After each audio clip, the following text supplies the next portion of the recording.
All right, now, as you know, in a few hours' time, President Cyril Ramaphosa will tell the nation what his game plan for the country is. There are great expectations for this speech, but some don't believe he'll say anything new. We have a full team in Cape Town to bring you all the angles of the 2022 SONA. Let's start with Siphamandla Goge. Sipa, of course, a lot of people describing the difference in venue today and the fact, okay, actually the team is telling me that we're not going to Siphamandla Goge. In fact, we're going to my colleague and SA Tonight anchor Shahan Ramki soon. Shahan, a change in venue, but of course we know the problems in South Africa remain the same. They are persistent. So what are people saying in terms of not only the task that the president has to talk about what his plans are, but to make sure that there's political will to implement his plans? It is a question that we ask every year for the State of the Nation address, isn't it, Masego? But of course, we are hoping to get answers tonight. Many people say it's unlikely because we don't get much detail in the State of the Nation address. But welcome to a beautiful Cape Town. We're actually at the feet of the Table Mountain right here at the City Hall in this beautiful mother city. And Masego, this is where Nelson Mandela addressed a large crowd when he was released from prison. And this is where we'll see for the first time in our democratic history the address by the president of the country for his State of the Nation address. It's significant because it raises questions around security in this country. And Nelson Mandela, of course, wanted a safe South Africa.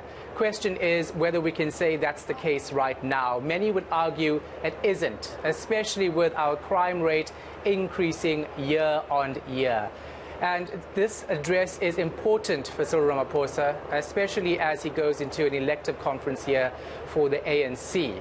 So many questions will be answered over the next couple of hours as we bring you live coverage from City Hall in Cape Town. And we'll speak to analysts and have our reporters on the ground. We can first go to Siphamandla Goge.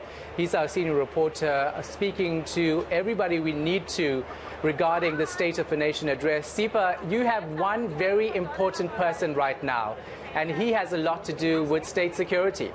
His name is Mondli Gungubele. He's the minister in the presidency. I'm sure by now he has seen the first and the final draft of the State of the Nation address. That speech by the president, he would have been central in helping putting it together. And I'm reliably informed that I need to release him because he needs to go and consult with his boss who will be delivering the State of the Nation address this evening. Mondli Gungubele is the political head responsible for state security in South Africa. Minister, thank you very much for your time. It's different to be here this time around. Usually we are at the National Assembly, the parliamentary precinct.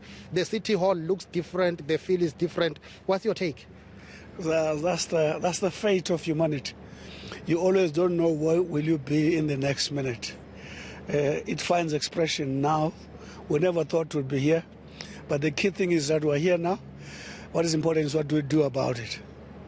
Is this place and Cape Town city centre as a whole safe? Has it been secured? You are responsible for state security politically.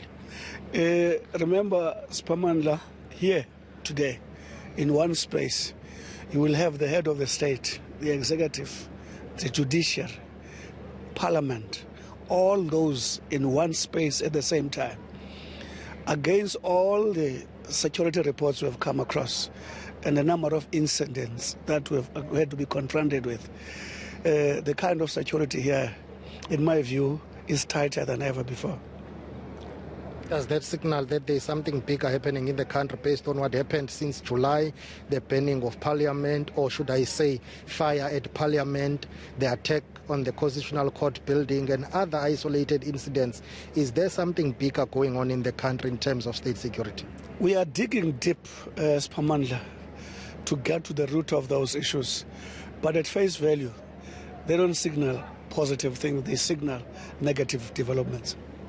Have you seen the first draft and probably the final draft of the State of the Nation? What is contained there?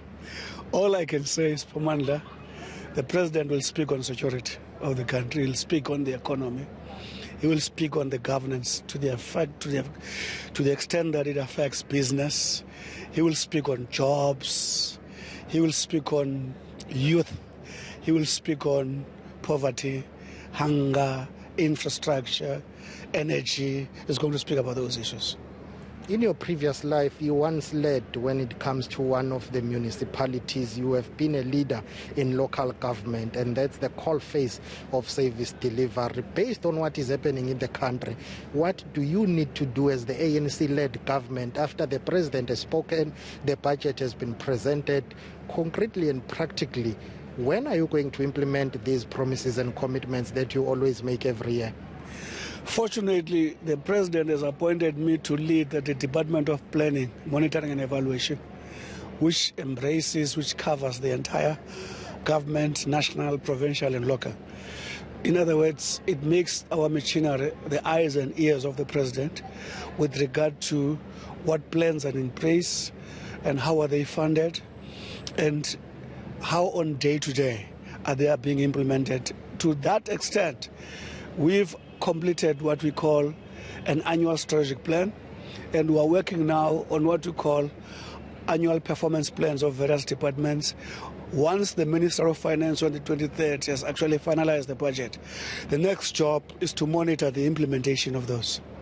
Let's release you. Your boss is waiting for you. Thank you very much. Thanks so much, Siphamandla. Thanks for your viewership. That is Minister Mondli Gungubele. Is the minister in the presidency and also the political head responsible for state security in the country, Shahan.